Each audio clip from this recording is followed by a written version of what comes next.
The doer of good. It was night time, and he was alone, and he saw afar off the walls of a round city, and went towards the city. And when he came near, he heard within the city the tread of the feet of joy, and the laughter of the mouth of gladness, and the loud noise of many lutes. And he knocked at the gate, and certain of the gatekeepers opened to him. And he beheld a house that was of marble, and had fair pillars of marble before it. The pillars were hung with garlands, and within and without there were torches of cedar. And he entered the house, and when he had passed through the hall of Chalcedony and the hall of Jasper, and reached the long hall of feasting, he saw lying on a couch of sea-purple one whose hair was crowned with red roses, and whose lips were red with wine. And he went behind him and touched him on the shoulder, and said to him, "Why do you live like this?" And the young man turned round and recognized him, and made answer and said, "But I was a leper once, and you healed me. How else should I live?" And he passed out of the house and went again into the street. And after a little while he saw one whose face and raiment were painted, and whose feet were shod with pearls. And behind her came, slowly as a hunter, a young man who wore a cloak of 2 colors. Now the face of the woman was as the fair face of an idol, and the eyes of the young man were bright with lust. And he followed swiftly, and touched the hand of the young man, and said to him, "Why do you look at this woman, and in such wise?" And the young man turned round and recognized him, and said, "But I was blind once, and you gave me sight. At what else should I look?" And he ran forward and touched the painted raiment of the woman, and said to her, "Is there no other way in which to walk save the way of sin?" And the woman turned round and recognized him, and laughed and said, "But you forgave me my sins, and the way is a pleasant way." And he passed out of the city. And when he had passed out of the city, he saw seated by the roadside a young man who was weeping.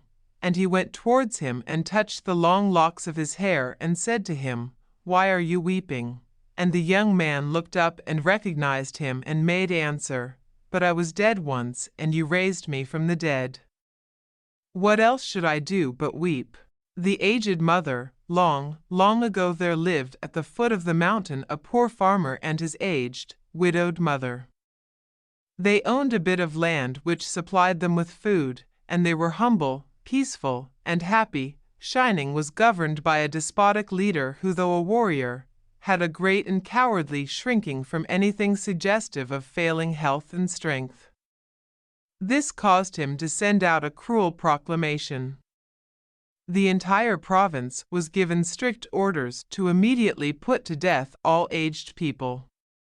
Those were barbarous days, and the custom of abandoning old people to die was not uncommon. The poor farmer loved his aged mother with tender reverence, and the order filled his heart with sorrow.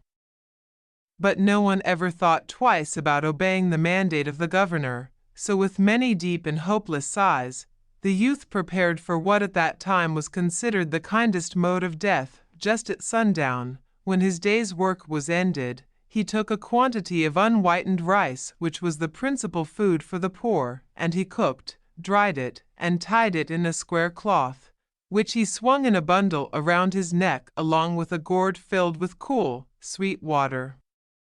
Then he lifted his helpless old mother to his back and started on his painful journey up the mountain. The road was long and steep. The narrow road was crossed and recrossed by many paths made by the hunters and woodcutters. In some place they lost and confused, but he gave no heed. One path or another, it mattered not. On he went, climbing blindly upward, ever upward towards the high bare summit of what is known as Obatsuyama, the mountain of the abandoning of the aged. The eyes of the old mother were not so dim but that they noted the reckless hastening from one path to another, and her loving heart grew anxious. Her son did not know the mountain's many paths, and his return might be one of danger, so she stretched forth her hand, and snapping the twigs from brushes as they passed, she quietly dropped a handful every few steps of the way, so that as they climbed, The narrow path behind them was dotted at frequent intervals with tiny piles of twigs. At last the summit was reached. Weary and heartsick, the youth gently released his burden and silently prepared a place of comfort as his last duty to the loved one. Gathering fallen pine needles, he made a soft cushion and tenderly lifted his old mother onto it. Hew wrapped her padded coat more closely about the stooping shoulders, and with tearful eyes and an aching heart he said farewell. The trembling mother's voice was full of unselfish love as she gave her last injunction. "Let not thine eyes be blinded, my son," she said. "The mountain road is full of dangers. Look carefully and follow the path which holds the piles of twigs. They will guide you to the familiar path farther down." The son's surprised eyes looked back over the path, then at the poor old, shriveled hands all scratched and soiled by their work of love. His heart broke within, and bowing to the ground, he cried aloud, "Oh, honorable mother, your kindness breaks my heart. I will not leave you. Together we will follow the path of twigs, and together we will die." Once more he shouldered his burden, how light it seemed now, and hastened down the path, through the shadows and the moonlight, to the little hut in the valley. Beneath the kitchen floor was a walled closet for food, which was covered and hidden from view. There the son hid his mother, supplying her with everything she needed, continually watching and fearing she would be discovered. Time passed, and he was beginning to feel safe when again the governor sent forth heralds bearing an unreasonable order, seemingly as a boast of his power. His demand was that his subjects should present him with a rope of ashes. The entire province trembled with dread. The order must be obeyed, yet who in all shining could make a rope of ashes? One night, in great distress, the son whispered the news to his hidden mother. "Wait," she said. "I will think." "I will think." On the second day she told him what to do. "Make rope of twisted straw," she said. "Then stretch it upon a row of flat stones and burn it on a windless night." He called the people together and did as she said, and when the blaze died down, there upon the stones, with every twist and fiber showing perfectly, lay a rope of ashes. The governor was pleased at the wit of the youth and praised greatly, but he demanded to know where he had obtained his wisdom. "Alas! Alas!" cried the farmer, "the truth must be told."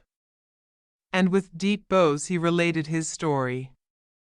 The governor listened and then meditated in silence. Finally he lifted his head.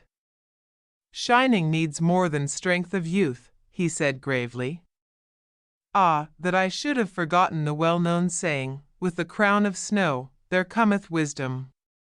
That very hour the cruel law was abolished, and custom drifted into as far past that only legends remain.